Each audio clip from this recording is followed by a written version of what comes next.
Oke teman-teman, di sini kita lagi di Gereja Santo Bartolomeus dan bersama Bapak siapa? Martinus Sutejo. Bapak Martinus Tejo. Dan hari ini kita bakal wawancarai mengenai bertemakan toleransi. Nah, sebenarnya sebelum menuju ke pertanyaan nih Pak, saya mau tanya nih, ini tuh ada acara apa Pak? Kok ramai banget Pak? Oke, hari ini dalam gereja Katolik sebagai diagendakan sebagai Minggu Panggilan. Nah, Minggu Panggilan atau Minggu Misi Sedunia. Jadi umat memberikan intensi khusus dalam ibadah hari ini, yaitu untuk menumbuhkan panggilan calon-calon biarawan biarawati. Ya, jadi romo, jadi pastor, jadi suster. Nah, hari inilah hari panggilan itu gitu kan. Jadi ditumbuhkan, disampaikan ke umat, umat yang begitu banyak, tetapi pelayan-pelayannya atau yang terpanggil sebagai pastor itu sangat sedikit sekali. Nah, hari ini menjadi tema itu. Ya. Selain acara ini tuh ada acara apa lagi Pak? Nah, kemarin tuh kita sempat kesini kan. Nah, itu tuh ada acara Paskah. Nah, itu tuh ngapain aja sih Pak? Oke. Jadi acara Paskah, ya, acara Paskah itu adalah hari raya terbesar dalam gereja Katolik. Ya. Gereja Katolik merayakan hari raya terbesarnya adalah hari raya Paskah. Hari raya Paskah itu adalah hari kebangkitan Tuhan kami Yesus Kristus. Atau kalau kita kenal dari saudara-saudara kita yang lain disebut kebangkitan Nabi Isa Al-Masih, seperti itu. Nah, itulah hari raya Paskah. Ya, seperti itu. Nah, kan itu tuh memperingati hari kebangkitan Isa Al-Masih ya Pak. Nah, itu tuh kenapa identik dengan telur Pak? Kalau boleh tahu. Ya, jadi telur ini sebenarnya itu hanya tradisi dari gereja-gereja sebelumnya, itu menjadi satu simbol. Ya, jadi kalau telur itu melambangkan ya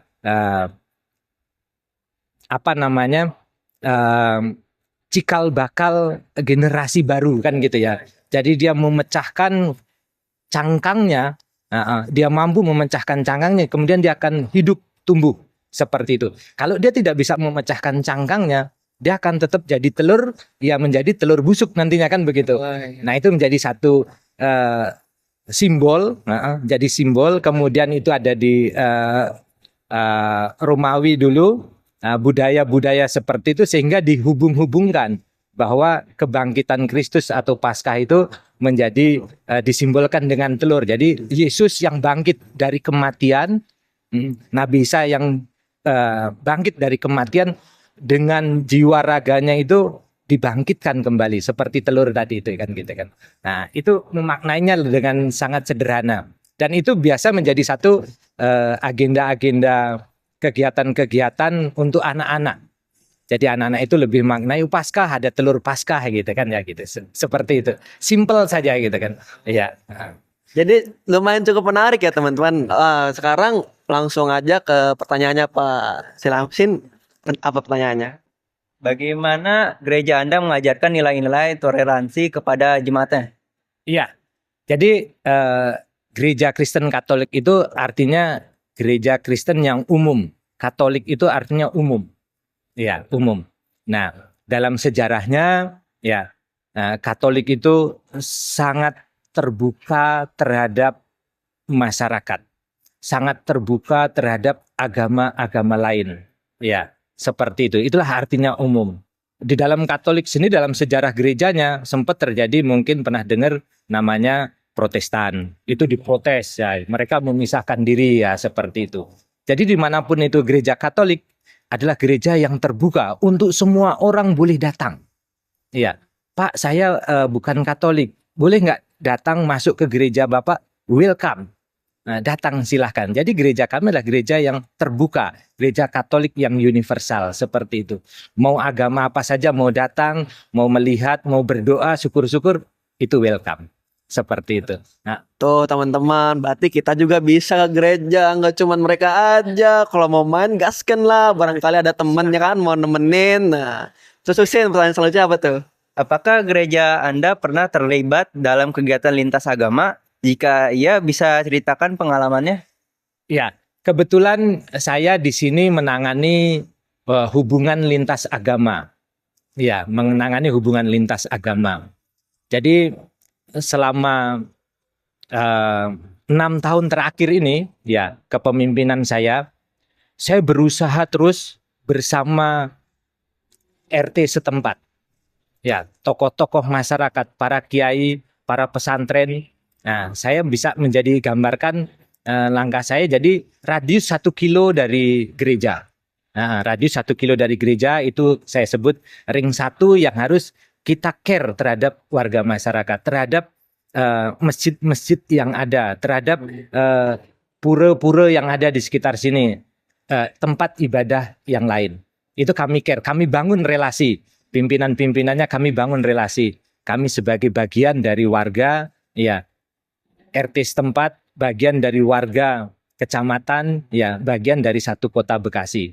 Nah, kebetulan kami ada di Bekasi Selatan, jadi batasan kami hanya di Bekasi Selatan. Di tingkat yang lebih besar, di tingkat kota, itu namanya ada tingkat Dekenat. Ya, jadi kota Bekasi gitu ya. Nah, kalau saya ada di area Bekasi Selatan dan potongan-potongan dari kecamatan-kecamatan yang beririsan seperti Jati Asih, sebagian ada yang dari Rawalumbu, kecamatan Rawalumbu, nah, seperti. Tapi umat Katolik di Taman Galaksi ini terbesar ada di Bekasi Selatan. Iya, seperti itu.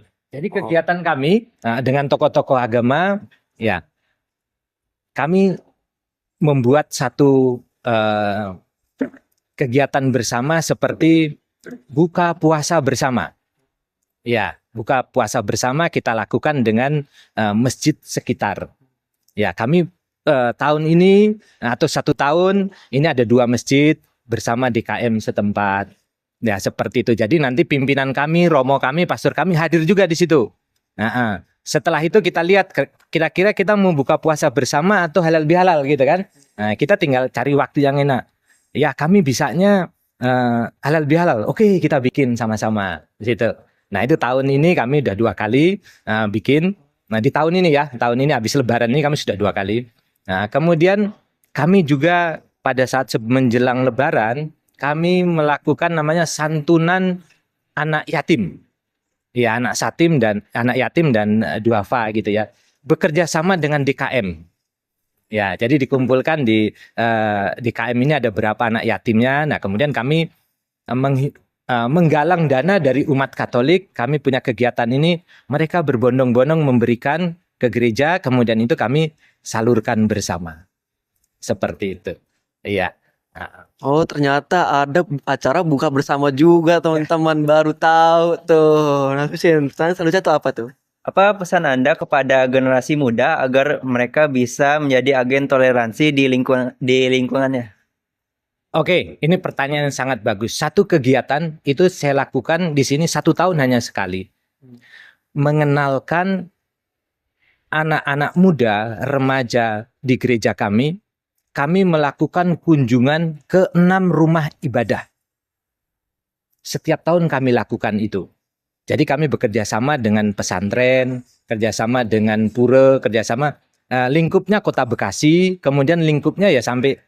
Satu contoh begini, anak-anak kami belum pernah tahu namanya Istiqlal itu seperti apa. Kami bekerja sama dengan pengurus Istiqlal, kami berkunjung ke sana. Ya, 1 bus, 2 bus anak-anak jalan. Kita mulai mengenalkan perbedaan-perbedaan itu sejak dini. Seperti itu. Akhirnya mereka kenal, oh seperti ini, ada penjelasan sedikit. Setelah itu selesai, mereka ajak keliling, ini tempat suci, ini kalau berdoa begini. Nah, di situ mulai mereka mengenal perbedaan-perbedaan itu. Oh, ternyata mereka sama seperti kita. Oh, mereka ternyata saudara kita. Mereka bukan orang asing. Nah, seperti itu. Oh, mereka ternyata orang-orang baik juga. Nah, itu kita tanamkan anak-anak remaja kami seperti itu. Nah, itu contoh kegiatan-kegiatan yang kami lakukan. Begitu masuk ke kelenteng, tidak pernah anak-anak itu seumur hidupnya masuk ke kelenteng. Kami kerjasama, kami akan kunjungan ke kelenteng yang di Bekasi paling dekat itu ya. Ya, kemudian yang di Jakarta, itu menjadi rutin gitu. dengan peserta yang berbeda-beda tiap tahun gitu ya. Mereka sambut ini kelenteng, kemudian ini tempat doanya seperti ini ya gitu kan. Nah, kemudian bagaimana mereka dari situ nanti menjelaskan. Nah, ini harapannya menumbuhkan sikap-sikap toleransi, menumbuhkan perbedaan-perbedaan yang ada itu adalah ternyata kita sama, kita satu. Nah, seperti itu sebagai saudara. Nah, gitu. Oke. Tuh teman-teman, itu pentingnya toleransi biar tahu walaupun berbeda kita tetap sama. Ya, pertanyaan selanjutnya, bisakah Anda berbagi pengalaman pribadi dalam membina hubungan yang harmonis dengan tokoh agama lain? Ya, jadi pengalaman saya pribadi, memang beberapa kesulitan kami, prinsip dasarnya adalah kalau tidak kenal, maka tidak sayang. Itu prinsipnya. Kalau kita tidak pernah kenal, pasti saling curiga, saling tidak enak. Beberapa kiai, beberapa pemimpin-pemimpin masjid sekitar sini dan agama-agama yang lain. Pertama adalah pribadi saya sendiri. Saya harus membuka diri, saya datang berkunjung, memperkenalkan diri apa adanya. Saya tinggal di sini, saya gereja di sini. Nah, itu awalnya seperti itu. Oh ya, akhirnya menjadi kenal kan. Kemudian kita berkunjung seperti ini. Nah, itu awalnya seperti. Kemudian apa ya enak-enak, kami punya ini, ayo kita bikin acara yuk. Nah, seperti kita ada pelatihan kepemimpinan, pelatihan public speaking. Bapak punya narasumber nggak? Kami ada. Bapak bisa partisipasi apa kira-kira? Oh, kami bisa nanti memberikan misalnya pengolahan minyak bekas. Nah, untuk anak-anak remaja masjid atau ibu-ibu pengajian. Itu kami lakukan seperti itu. Jadi narasumbernya dari kami, pesertanya dari mereka. Jadi kami lebih bekerja pada tataran-tataran sosial. Ya, seperti itu. Hampir jarang sekali yang berhubungan dengan misalnya dialog-dialog tentang agama dan lain sebagainya dalam bentuk seminar-seminar. Hampir kami jarang, tapi lebih real. Kunjungan ke tembok bolong di sini ada. Nah, itu warga-warga kami binaan. Kami kirim anak-anak kami mengajar bahasa Inggris. Nah, yang bisa bahasa Inggris itu gratis gitu kan. Kumpul di anak-anak di situ ada pengajian. Setelah itu datang belajar bahasa Inggris, belajar matematika. Itu gratis. Seperti itu. Didampingi oleh ustadz yang ada di situ. Nah, seperti itu dibangun seperti itu. Jadi kita kenal dulu, kemudian kita apa yang bisa gitu.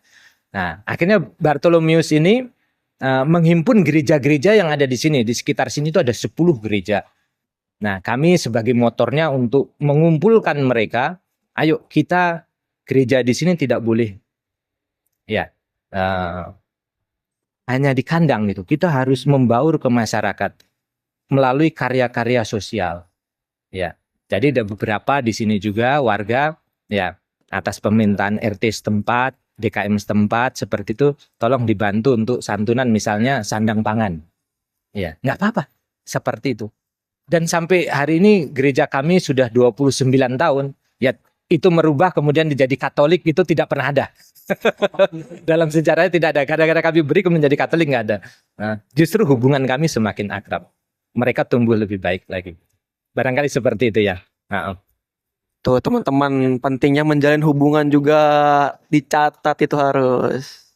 Ya, pertanyaan selanjutnya, apa pesan Anda bagi masyarakat yang masih memandang perbedaan sebagai ancaman? Oke, itu pertanyaan yang bagus. Jadi gini, di tataran mungkin tingkat atas ya, saya sebagai pengurus gereja dengan DKM, kemudian dengan tokoh-tokoh agama lain dalam FKUB, kami sering kumpul di FKUB, Forum Komunikasi Umat Beragama, kecamatan maupun tingkat kota, kami sering berkumpul itu. Di tingkat atas mungkin kita lebih solid seperti itu. Tetapi di akar rumput, kami harus akui ada umat-umat kami, jemaat kami, ya mungkin parkir sembarangan, contohnya seperti itu ya.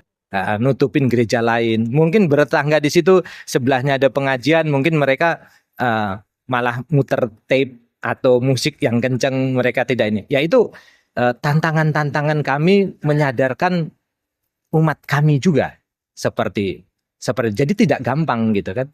Nah, jadi di tingkat atas mungkin kita bisa bareng ngopi bareng, nah kan gitu ya. Tapi di tingkat akar rumput lain kali suka ada miskomunikasi.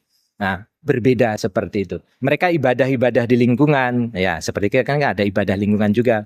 Mereka tidak menyesuaikan jamnya misalnya kan begitu ya. Oh ini jamnya pas maghrib. Nah, akhirnya ada yang seperti itu. Nah, akhirnya kita himbau. Nah, kita arahkan, kita sesuaikan dengan lingkungan, kita sampaikan tetangga kanan kiri. Pak izin kami sebentar di rumah mau ada doa warga kami sekitar sini. Nah, biasanya rata-rata itu sekitar 30 orang kalau per lingkungan istilahnya. Jadi ini tingkat paroki, itu meliputi kecamatan, kemudian tingkat lingkungan meliputi 1 RT atau 1 RW gitu. Nah, tingkat lingkungan. Nah, itu yang selalu kita himbau. Nah, kesulitan-kesulitannya ya memang ada 1-2 lain kali beberapa tempat saya berkunjung melalui anak-anak muda kami utus karena di kegiatan lintas iman kami anak-anak muda dengan anak muda udah ketemu gitu. Kemudian kami coba tawarkan kita mau berkunjung, boleh nggak kita buat program acara apa gitu misalnya. Oke, kita badminton bersama yuk atau misalnya olahraga apa nanti bolanya, lapangannya kita yang tanggung misalnya gitu kan. Nah, ada yang memang tidak langsung bisa klik. Nah, mereka langsung tutup. Oh, hati-hati, ini kristenisasi. Nah, seperti itu. Nah, itu kendala-kendala itu bisa terjadi dan itu pengalaman kami gitu kan. Karena apa? Belum kenal. Iya. Belum kenal seperti itu. Tapi setelah kenal, kami lihat Pak RT-nya antar dan lain sebagainya. Oh, ternyata itulah kami bermasyarakat. Ya, itu kendala-kendala yang seperti itu.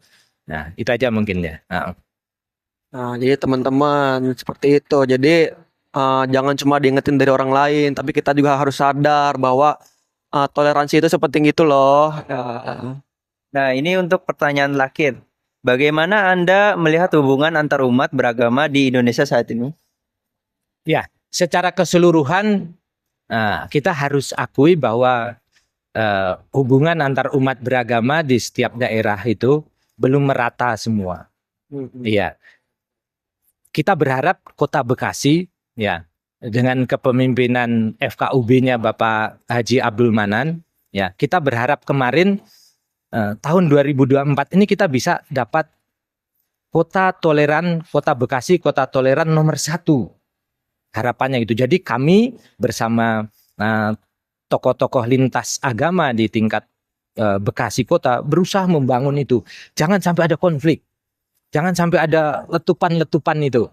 Ya, walaupun kemarin harapan kita yang di Perumnas 1 ya, mungkin teman-teman pernah dengar, terjadi itu menjadi poin kita secara nasional karena ini yang menilai nasional langsung turun seperti itu. Nah, itu ya tantangan bagi kami gitu kan. Saya kurang tahu nanti ini keputusan dari Dewan Juri Nasional untuk 2024 nanti kota mana yang mendapat kota toleran nomor 1. Tapi untuk Bekasi kita terus berusaha seperti itu. Internal kita sesama Katolik kita bangun terus, ya terbuka. Kita juga mengingatkan saudara-saudara kita yang Kristen Protestan. Ya, kita harus santun. Menggereja yang santun, beribadah yang santun. Kita membangun juga terus sebagai motor-motor untuk ya toleransi itu. Seperti itu. Itu tantangan kami. Jadi untuk secara keseluruhan Kota Bekasi, ya kami merasa bersama dengan masyarakat, bersama dengan tokoh-tokoh agama yang lain bergandeng tangan. Walaupun di pinggiran-pinggiran atau kelompok-kelompok kecil, ya belum bisa menerima itu gitu kan gitu. Itu tantangan kami. Ya.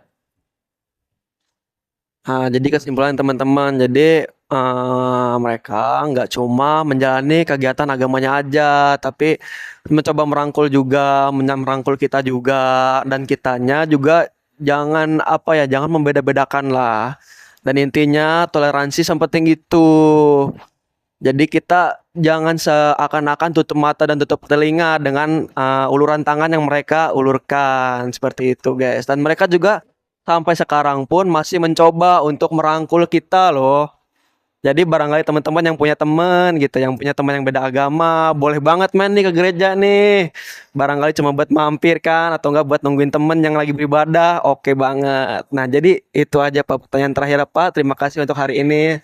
Dan maaf nih, mungkin mengganggu ya lagi ada acara Pak. Aduh. Tidak apa-apa. Nah, itu aja guys. Terima kasih. Selamat siang.